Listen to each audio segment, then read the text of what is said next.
c'est Oli. O-L-I. Oli. La Bibli des petits. Je suis pas petit, je suis grand. Bonjour, je suis Laure Adler. Je vais vous raconter l'histoire de Lily, Tina, les clowns et les footballeuses.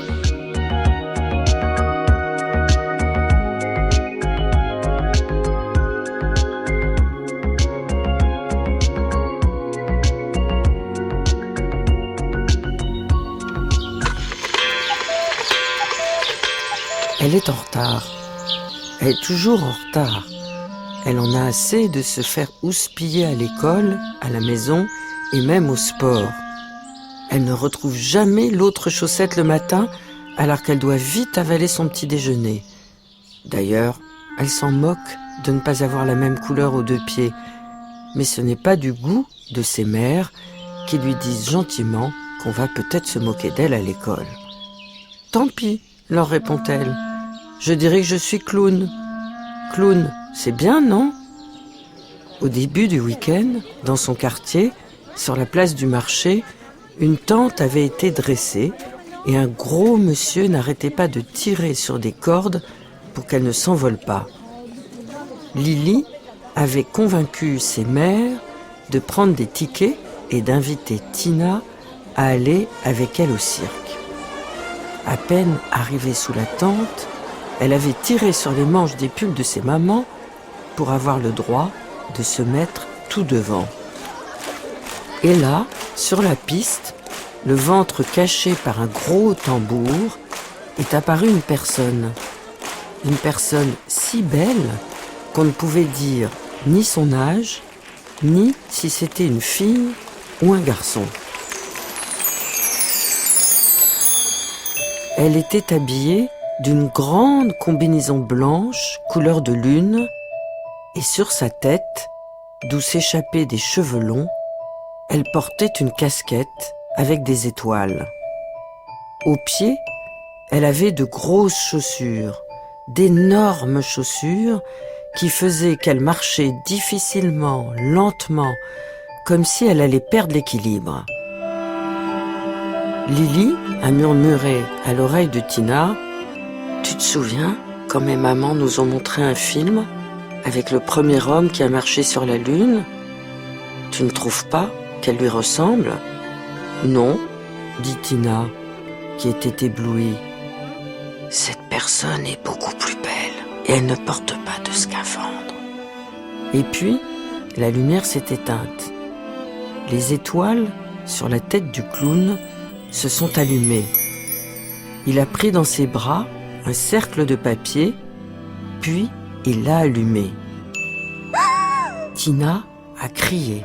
Lily lui a mis la main sur la bouche.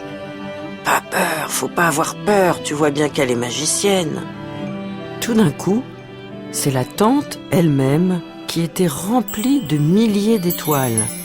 Et, au milieu, le clown continuait à tourner, entouré des cercles de papier. Et il riait, et tout le monde riait. Tina riait, tout en ayant aussi un peu peur. Alors elle pleurait. De grosses larmes coulaient sur son visage, mais elle avait honte. Alors elle se mettait les mains devant les yeux pour les cacher à Lily. Lily, elle, riait aux éclats. « Pas peur, j'ai pas peur !» disait-elle. Tina, à un moment, voulut enjamber la piste et Lily l'arrêta. « T'as pas le droit, t'es pas un clown, toi !» Elle l'a tiré par le bras. Les mères de Lily sont venues l'aider. « Tina, fais pas ça !» Elle a supplié de s'arrêter. Mais elle, comme dans un rêve, elle continuait à marcher comme si elle était seule au monde avec le clown. Du reste, elle ne se souvient pas. Juste du sourire du clown, du baiser donné sur la joue et de sa main si douce. Le clown l'a raccompagnée en sifflotant jusqu'à son banc. « Comme tu es mignonne ! Toi, tu crois au clown et tu as raison. » Le vent soufflait de plus en plus fort et la nuit tombait. Le père de Tina attendaient les 2 petites filles à l'entrée du cirque. Lily avait négocié longtemps avec ses mamans l'autorisation d'aller dormir chez Tina pour aller le lendemain matin à leur entraînement de foot. Raymonda, la plus cool des 2 mamans, n'avait pas trop fait d'histoire, mais Monica avait hésité et avait osé dire devant elle que sa fille, quelquefois, faisait pipi au lit. La honte, et que ce n'était pas forcément une bonne idée. Mais le père avait souri et avait répondu que Tina aussi, quelquefois. On allait s'arranger. Après le dîner, délicieuses coquillettes au beurre et mousse au chocolat, la mère de Tina a installé un matelas au bas du lit de sa fille et lui a demandé si elle acceptait de prêter pour la nuit quelques-unes de ses peluches. Tina a longuement réfléchi. Bon, ok pour le lapin Jim et pour la baleine Bertha, mais sa famille à elle, son nounours Oscar et sa petite chatte Miss Tigrita, ça, elle veut les garder contre son cœur. Juste avant de s'endormir, Tina dit à Lily: « Tu veux connaître mon secret? Jure-moi que tu ne le répéteras pas à mes parents. Je te le dis juste à toi. Jure-moi, jure-moi. » Lily a dit: « Ok, je jure. » Lily a été un peu déçue, mais elle n'a rien dit. Les cornichons? Ah bon, les cornichons? Le secret de Tina, c'était les cornichons. Elle aimait tant cela qu'elle allait en cachette, le soir, quand ses parents avaient le dos tourné, manger des cornichons avant d'aller se coucher. D'ailleurs, elle en avait 2 dans le lit avant de s'endormir. 1 pour chacune. « Berk, berk !» a pensé Lily. Elle a pris le cornichon et l'a caché sous son oreiller. Tôt le matin, la maman de Tina les a réveillés. Il fallait prendre 2 bus pour aller au stade et on devait prendre des forces en mangeant bien au petit déjeuner. Lily, elle, n'a jamais faim le matin, alors elle s'est forcée à avaler ses céréales pour faire comme Tina. C'est dur, quelquefois, d'être la meilleure amie. Devant le stade, des cars stationnaient. Des équipes de filles étaient déjà en train de s'échauffer, tout en bleu, avec des chaussettes rouges. Tina, elle, s'en fichait un peu du foot.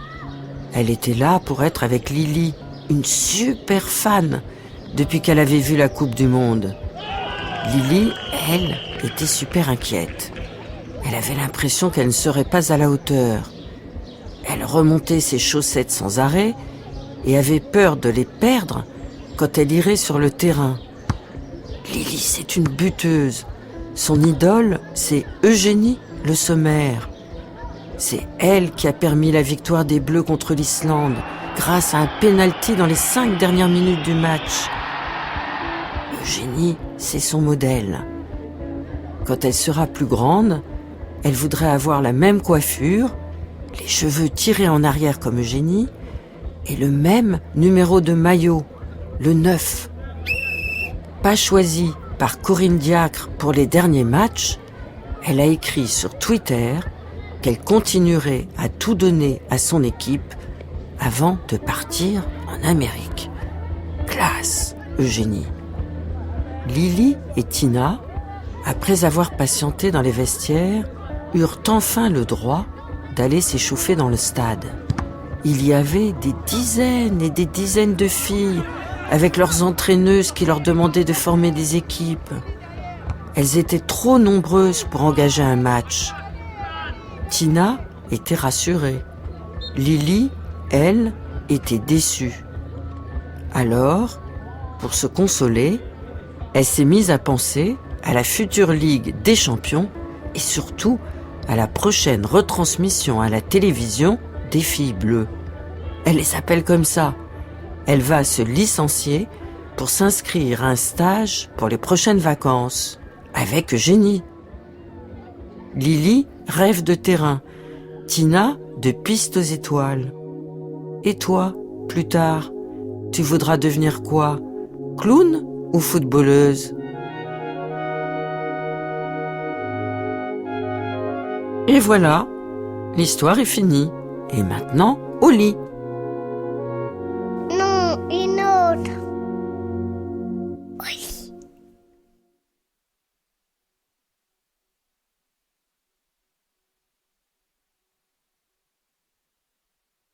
Retrouve la collection Oli dans de beaux albums illustrés disponibles en librairie. Avec les histoires d'Agnès Martin-Lugan, Mazarine Pinjot, Adeline Dieudonné, Olivier Norek, François Morel et bien d'autres.